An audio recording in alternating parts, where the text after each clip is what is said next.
C'est le 3 décembre 2016. Le plus grand match de football de la planète est sur le point de commencer. El Clasico, c'est Barcelone contre le Real Madrid. Ronaldo contre Messi. Plus de 600 millions de personnes regardent. Barcelone doit absolument gagner pour combler les 6 points qui la séparent du Real Madrid. Pendant la majeure partie du match, on croit qu'ils vont y parvenir. Luis Suarez marque et l'équipe garde l'avantage jusqu'à la fin. Mais, dans la dernière minute, Sergio Ramos inscrit un but de la tête dramatique. Et le match se termine 1-1. Ce soir-là, la superstar Ronaldo ne marque ni ne fait de passe décisive. Il reste inhabituellement silencieux. Et cela surprend. Même s'il paraît concentré, au fond de lui, il ne peut pas s'empêcher de penser à ce qui s'est passé la veille. La veille, dans sa villa madrilène, alors qu'il se détendait pour se préparer mentalement au grand match, il reçoit un appel de son agent. Sa voix est tendue. Les documents ont fuité. Tout a été révélé. Ronaldo regarde son téléphone et n'en croit pas ses yeux. Des mots comme prison et fraude fiscale apparaissent partout. Le magazine allemand Der Spiegel vient de publier l'histoire. Ronaldo est accusé de fraude fiscale, soupçonné d'avoir dissimulé des impôts sur 150 millions d'euros de revenus. Tous les détails sont exposés dans des documents piratés, publiés en ligne par un hacker anonyme. Ces révélations sont du genre à tuer les contrats publicitaires et détruire des réputations. En coulisses, les agents paniquent, les avocats rédigent des communiqués à la hâte et les dirigeants du club se préparent à la guerre. Les enjeux n'ont jamais été aussi élevés. Mais Ronaldo n'est pas le seul visé. Ce hacker a diffusé des milliers de documents secrets sur un site appelé Football Leaks. Tout a commencé en septembre 2015, lorsque le site a été créé. À partir de documents piratés, il a révélé des transferts secrets, des salaires, des commissions d'agents et des accords dissimulés. Son objectif, révéler la face cachée du football et forcer la transparence. Au total, plus de 18 millions de fichiers, environ 3,4 téraoctets de données. C'était bien trop pour l'équipe de Football Leaks seule. Ils ont donc décidé de remettre tous les fichiers gratuitement à Der Spiegel, puis de les partager avec un groupe de médias européens de confiance, le European Investigative Collaborations Network.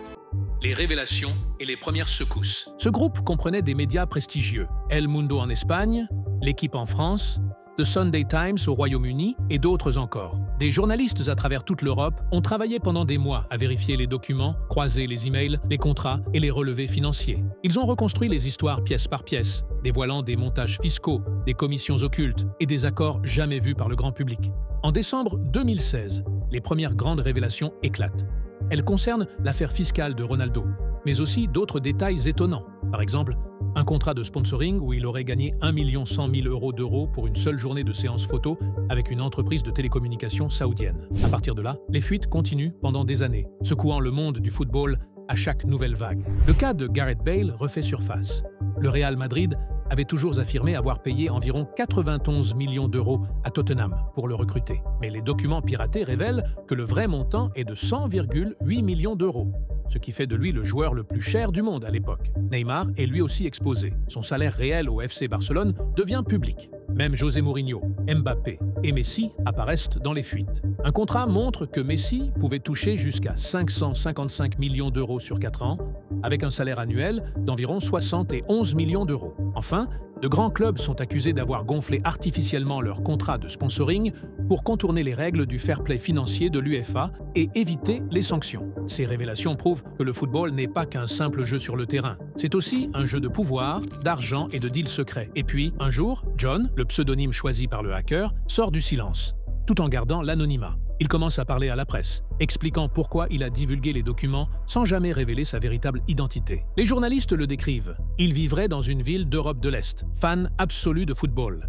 capable de réciter les compositions des équipes jusqu'aux clubs de 2e et 3e division. En tant que passionné, il dit être révolté par ceux qui détruisent le football. Depuis un petit café, il conduit les journalistes jusqu'à sa planque, un vieux immeuble de bureaux abandonné. Il marche dans un couloir sombre avant de s'arrêter devant une petite porte. À l'intérieur, une pièce simple, un matelas au sol, un bureau et un seul ordinateur portable. Sur cet ordinateur se trouvent des milliers de documents volés. Il en montre rapidement quelques-uns aux reporters avant de refermer brusquement l'ordinateur. Plus tard dans la soirée, fidèle supporter, il se rend dans un restaurant pour regarder un match de Ligue des Champions. Real Madrid, AS Roma. Sur l'écran, son idole, Cristiano Ronaldo, joue. Pour lui, c'est le meilleur joueur du monde. Il confie aux journalistes qu'il se moque d'avoir exposé ses joueurs ou clubs préférés.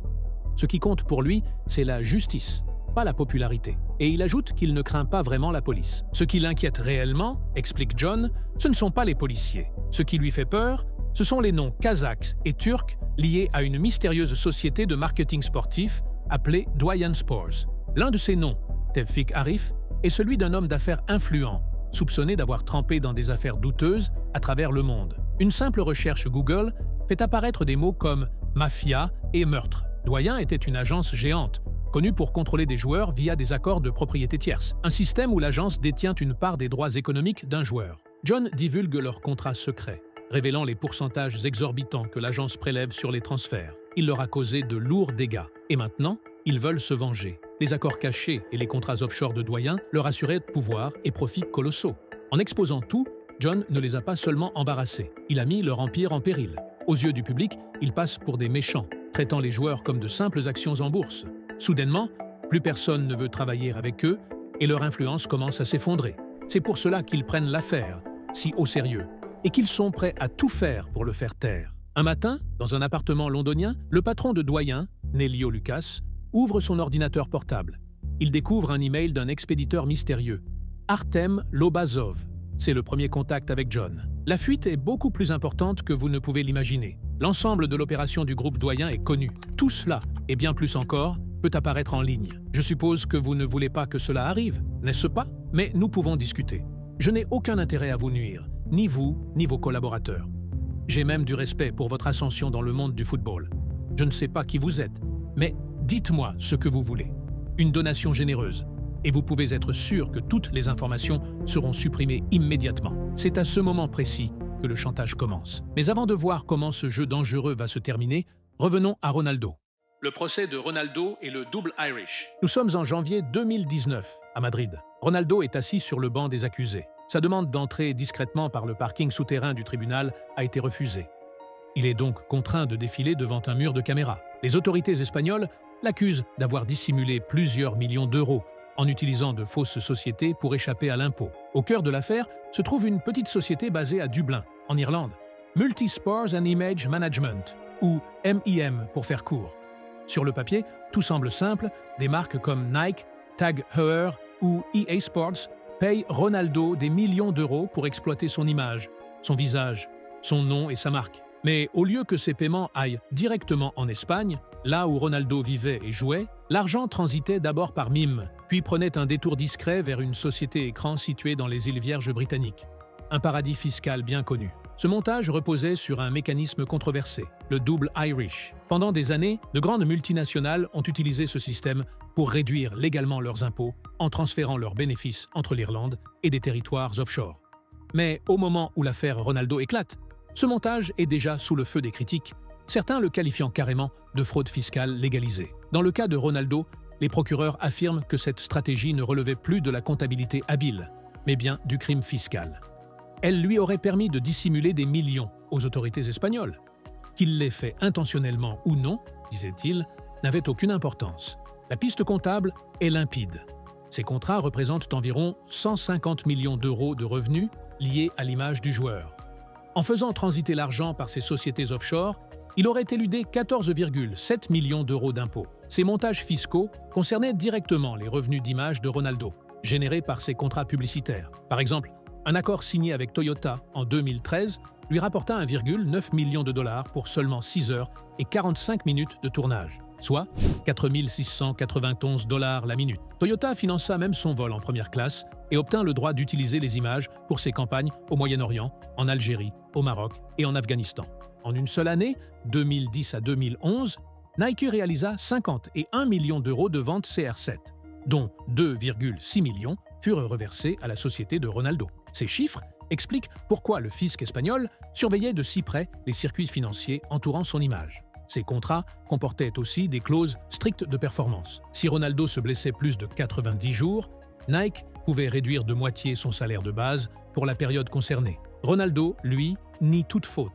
Il affirme avoir suivi les conseils de ses conseillers financiers. Même le président de la Ligue espagnole le soutient publiquement, le déclarant totalement innocent. Mais au final, Ronaldo choisit de négocier un accord. Il paie près de 19 millions d'euros d'amende et accepte une peine de prison de 2 ans. Cependant, selon la loi espagnole, les délinquants primaires condamnés à moins de 2 ans n'effectuent pas leur peine. Il ressort donc libre. À ce moment-là, Ronaldo avait déjà quitté l'Espagne, rejoint la Juventus, en Italie, et laissé derrière lui le chaos fiscal. Mais pour Doyen Sports, le véritable chaos ne faisait que commencer. Tout commence lorsque John, désormais sous le pseudonyme Artem, leur envoie un nouvel email demandant une généreuse donation pour faire disparaître leur secret. Que voulez-vous dire par donation généreuse? Disons entre 500 000 € et 1 million. Ce serait une contribution raisonnable pour ce type de document. Lucas, le patron de Doyen, reste figé devant son écran. Il est presque surpris. Il pensait que Artem demanderait beaucoup plus. Il accepte donc de le rencontrer en personne. Une rencontre secrète est organisée de nuit entre les avocats des deux camps. Sur une aire d'autoroute en dehors de Lisbonne, près de la station-service, une voiture de police banalisée est garée. C'est la précaution de Lucas, au cas où la situation tournerait mal. À l'intérieur, deux officiers font semblant de dîner à une table, prêts à intervenir à tout moment. Lucas et son avocat attendent, nerveux, se demandant si l'avocat de John viendra réellement. Après quelques minutes de tension, il apparaît enfin. Il s'installe pour discuter de l'accord et examiner les documents à signer. Mais très vite, les avocats de Lucas cherchent à gratter des informations. Leur véritable objectif n'est pas seulement de négocier, mais de trouver la moindre piste sur la véritable identité de John ou sur l'endroit où il se cache. L'avocat de John reste de marbre. Il se contente de le décrire comme un expert en informatique brillant, un homme qui a causé des dommages considérables à Doyen et provoqué une tempête médiatique mondiale contre l'entreprise. Pendant ce temps, Lucas essaie désespérément de maintenir l'équilibre, mais les procédures judiciaires s'accumulent. Après ses fuites, Doyen Sports est fini. Sa réputation est détruite, son modèle économique s'effondre et elle perd plusieurs procès clés. 1 an ou 2 après cette nuit sur l'aire d'autoroute, l'entreprise disparaît complètement du monde du football. Et l'identité réelle de John, le hacker derrière tout cela, reste un mystère. Du moins, pour le moment. Les polices européennes se lancent à sa recherche. Depuis l'explosion de Football Leaks, John est devenu l'un des hommes les plus recherchés du football. Les enquêteurs travaillent jour et nuit. Ils tracent les serveurs e-mail, suivent les adresses IP et interrogent discrètement quiconque pourrait en savoir davantage. Pendant ce temps, John se déplace comme un fantôme. Il change d'appartement, de matériel et se cache derrière des pseudonymes et des VPN. Toujours une longueur d'avance, jusqu'à ce qu'un indice apparaisse enfin. Un nom, Rui Pinto. La traque et l'arrestation de Rui Pinto. Rui Pinto, originaire de Porto, au Portugal, est soupçonné d'être le véritable homme derrière le pseudonyme John. Mais au début, les enquêteurs n'ont qu'un nom, aucune preuve concrète, aucune adresse précise. Ils ne peuvent donc pas encore agir. Cependant, les autorités disposent d'un avantage. Elles connaissent sa famille. Son père et sa sœur vivent toujours au Portugal.